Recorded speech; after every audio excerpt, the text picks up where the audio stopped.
Gravando, ação. Olá, esse é o nosso segundo programa de entrevistas. O primeiro programa foi com o Dr. Vinícius Costa Bruni, que era da Secretaria de Meio Ambiente e hoje é da Secretaria da Cultura. E hoje nós temos um convidado especial, que é o Dr. Carlos Eduardo Manfredini Apner. Eu conheço desde os 9 anos de idade. Nós jogávamos futebol juntos, aliás, ele já brigava comigo aos 9 anos de idade, continua brigando por outros motivos.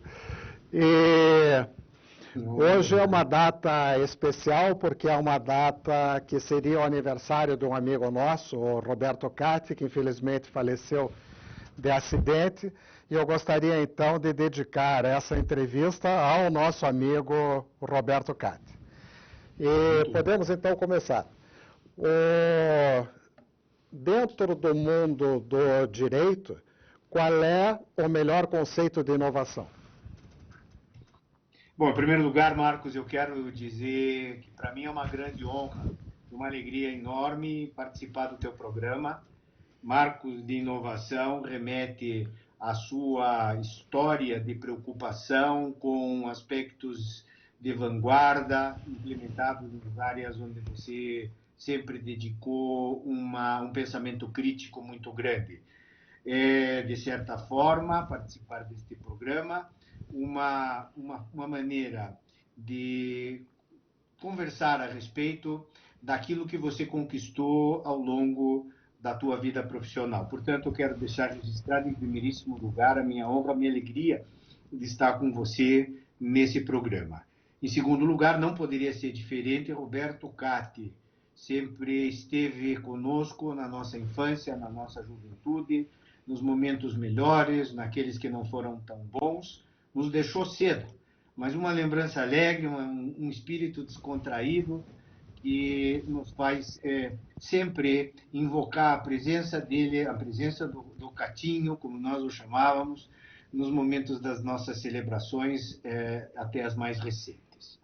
Pois bem, Marcos, falar em inovação no mundo do direito significa trazer para dentro de um ambiente formal, de um ambiente que retrata um dos poderes da República, aspectos que podem sim reclamar melhoria, que podem trazer para dentro das nossas reflexões uma forma de avanço num serviço que normalmente vem atrelado a algumas pechas não exatamente elogiosas, mas que independem necessariamente do serviço.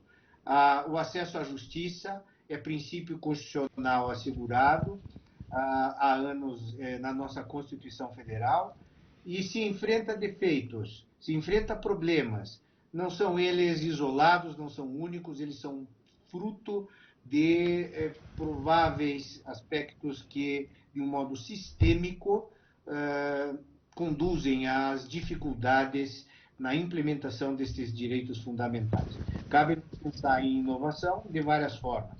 Uma inovação sobre o aspecto privado, que facilita a vida dos operadores do direito em geral, mas também a inovação nos aspectos jurídicos, dizem com a visão pública que se deve ter em relação à prestação dos serviços jurídicos, a maneira pela qual o Estado provê justiça à população. A inovação, sob estes dois ângulos, merece reflexão e são temas que estão sendo debatidos, estão na pauta da conversa de todos nós e que podem, obviamente, na nossa conversa, ser abordados da maneira como você achar mais conveniente. É um prazer estar aqui, Marcos. Tá bom, muito obrigado. O desenvolvimento tecnológico leva a várias inovações. Por exemplo, a descoberta do telescópio levou a inúmeras inovações, porque possibilitou o estudo dos planetas, e etc. O telefone celular é basicamente tecnológico. Hoje nós temos um telefone celular, o GPS, nós temos e-mail, nós temos as redes sociais, e relógio, câmera fotográfica, tudo. Como é que é isso, o uso da tecnologia no direito? Bom, em primeiro lugar, a gente tem a obrigação de sublinhar que avanços tecnológicos de vanguarda, que não sejam novidadeiros, que sejam fruto de reflexão, de cuidado, de experimento por parte dos agentes públicos e privados, merecem sempre o incentivo de tantos quantos sejam os destinatários dessa evolução. Portanto, deve ser associado a essa mesma ideia que você planta de que os desenvolvimentos tecnológicos contribuíram fundamentalmente para o avanço da humanidade, que eventuais avanços tecnológicos também venham contribuir para a prestação dos serviços jurídicos, seja no ambiente privado, seja no ambiente público. Essa reflexão ela conduz a que todo e qualquer elemento que venha vocacionado a melhorar o acesso à justiça, a melhorar a prestação dos serviços jurisdicionais e tudo quanto esteja ligado à realização da justiça, inclusive no que diz respeito à prestação dos serviços de advocacia, merecem sempre uma reflexão positiva. Há, no entanto, uma grave preocupação por parte, normalmente, daqueles que visualizam todas essas tecnologias com certa reserva, que certos cuidados sejam adotados, semelhantes aos que deveriam ser cuidados por quem se utiliza, por exemplo, de um telescópio e o utiliza de modo invertido, de modo que os planetas, em vez de serem muito próximos, vão estar vistos sempre de um modo muito mais distante. O uso da tecnologia no ambiente da justiça pode trazer os planetas para um exame próximo e, por isso, contribuir para os resultados finais desejados pela lei e pela Constituição, mas, utilizada a ferramenta de modo equivocado, pode trazer problemas graves, problemas de difícil solução e que reclamam a nossa preocupação. Muito bem.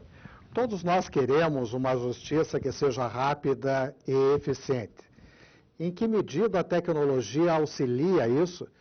Ou ela deixa os julgamentos muito distantes, impessoais? Marcos, a tecnologia, no que diz respeito à velocidade, no que diz respeito à eficiência da justiça, alcançará o seu desiderato na grande maioria das vezes. É muito importante que se sublinhe que a utilização da tecnologia, ela caminha na direção da solução em massa de grandes problemas que estão afunilados na justiça e que permitem que o advogado, permitem que o juiz, o magistrado, o Ministério Público, os operadores do direito em geral, se comuniquem eletronicamente de um modo mais rápido e eficiente e que, enfim, a justiça seja entregue de modo mais expedito, e essa é a regra geral. Portanto, não há como extrair-se deste ambiente, ou seja, o ambiente da justiça, as vantagens enormes que a tecnologia, especialmente o uso dos meios eletrônicos para a comunicação dos atos processuais, podem trazer. Há, no entanto, como toda vantagem que se apresenta, um contraponto. A necessidade de que a tecnologia seja aplicada levando-se em consideração que, como toda a ferramenta colocada à disposição do homem, pode trazer um mau uso, ou pode conduzir a que certos defeitos da ferramenta levem a consequências indesejadas e que, de certa forma, venham a ser até mesmo afastadas por parte da comunidade jurídica. Eu vou dar um exemplo concreto.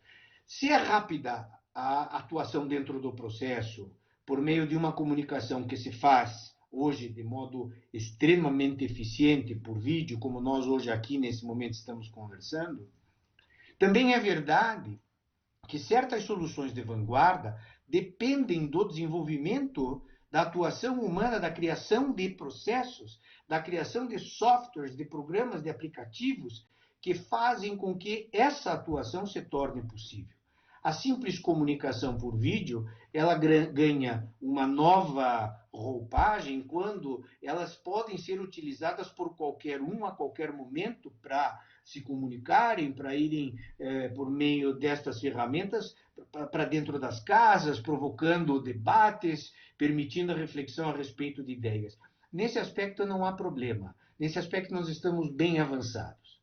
O grande problema que parece nascer ou parece ter origem, está na maneira pela qual certas ferramentas estão a ser utilizadas. E eu dou um exemplo. Os robôs, que estão colocados à disposição da justiça, podem muito bem, conforme os dados que alimentam estes algoritmos, facilitar a atuação dos magistrados, facilitar a atuação dos advogados, resolver o problema do custo que certas áreas do direito, por conta da industrialização, da massificação das demandas, fazem com que não só os escritórios, como também os tribunais estejam, de certa forma, submetidos à solução de pilhas e pilhas de processos sem expectativa de solução, senão por meio da utilização de ferramentas concretas, ferramentas eficientes. No entanto, esses robôs podem e devem estar sujeitos a certos critérios. E quais critérios é que devem estar, de certa forma, orientando a construção desses algoritmos? De que modo os dados são colhidos, quais dados são colhidos, qual a qualidade dos dados que vão alimentar esses algoritmos e que, por sua vez, vão conduzir a essa facilitação da tomada de decisão, seja por parte das empresas, que podem antecipar, por meio desses algoritmos, desses critérios de analytics que existem por aí, quais as tendências que o mercado pode trazer, mas também podem confundir, podem levar a que a alimentação com dados equivocados conduza a conclusões igualmente perversas, de várias ordens. E isso leva em consideração a angústia do cidadão. Porque uma coisa é o cidadão ir à justiça e reclamar que o liquidificador que ele adquiriu por meio de um site eletrônico não está funcionando adequadamente e ele vai em busca de uma solução judicial. O Poder Judiciário está à disposição de quem reclama, aos juizados especiais, mas também há a justiça, a jurisdição comum. Existe a possibilidade de perseguição de consequências penais, de consequências patrimoniais, de danos morais, pouco importa. Mas essa é uma natureza. Agora, vamos imaginar que também haja por parte do jurisdicionado a tentativa de encontrar uma solução em temas muito mais sensíveis.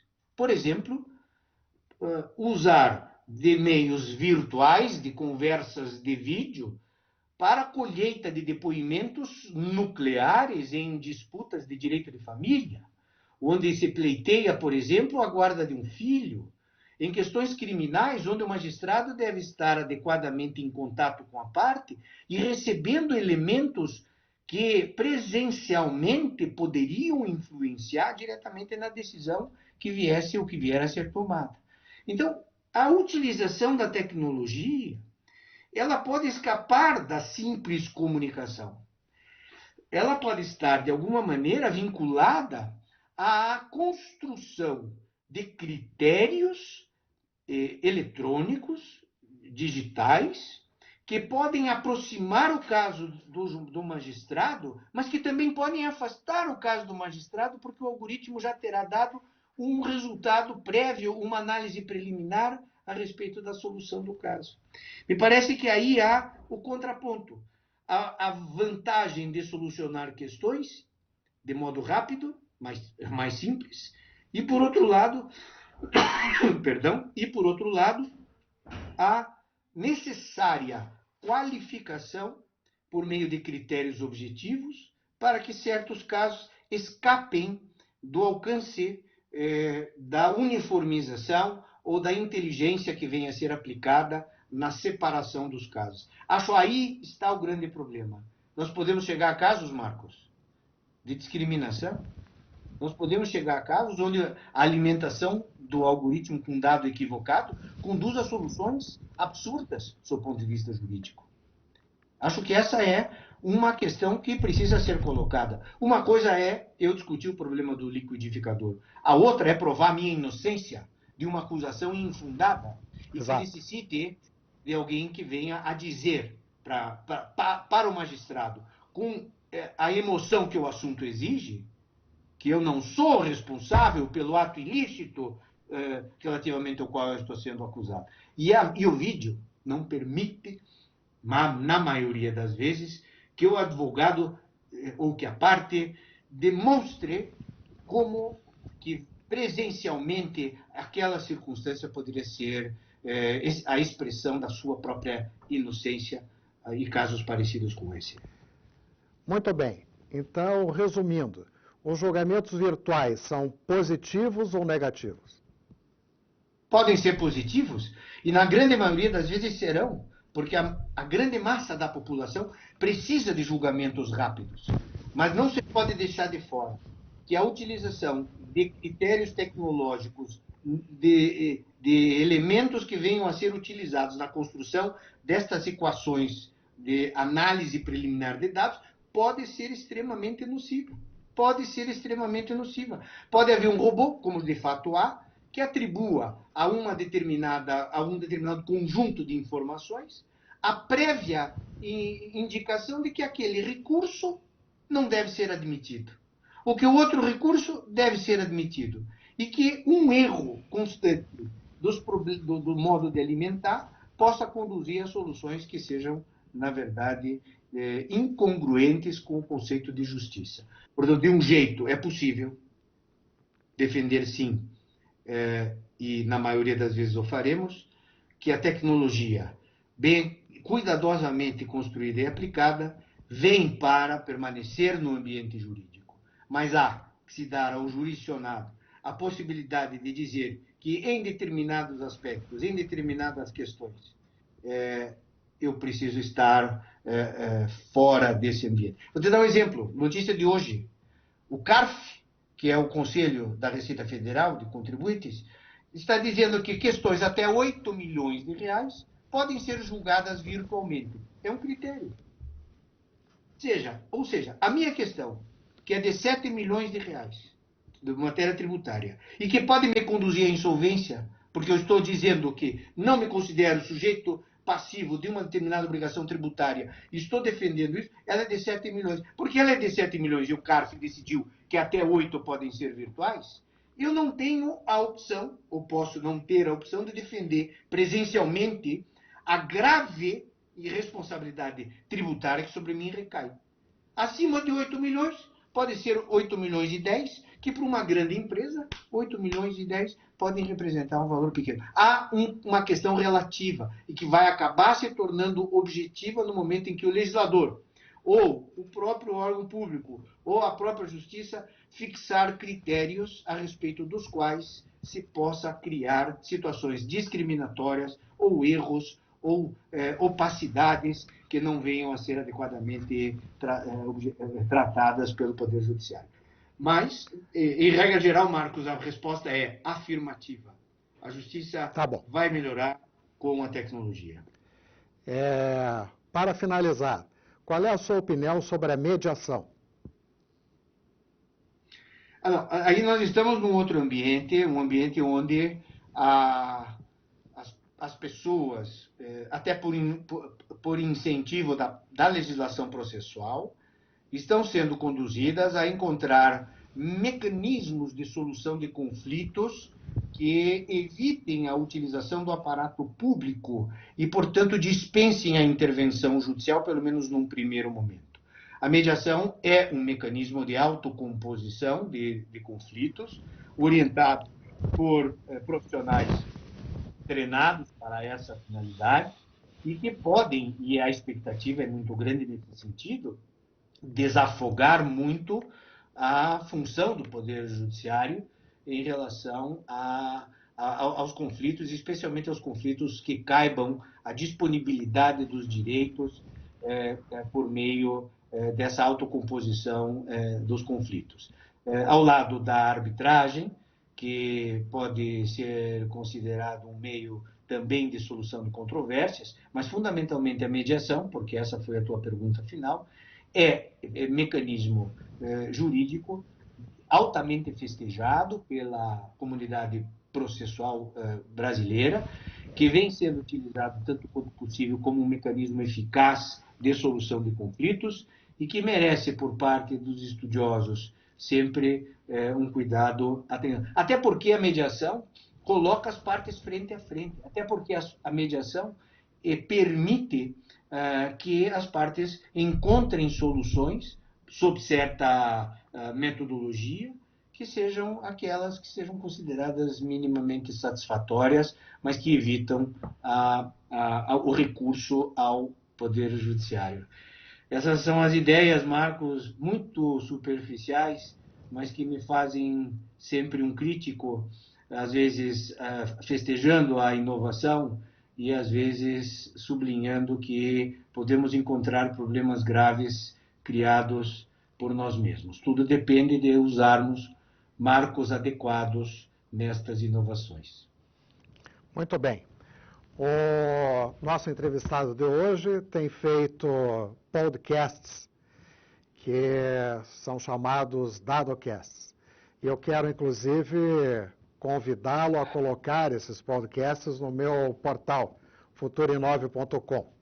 Está aberto para colocar esses vídeos lá.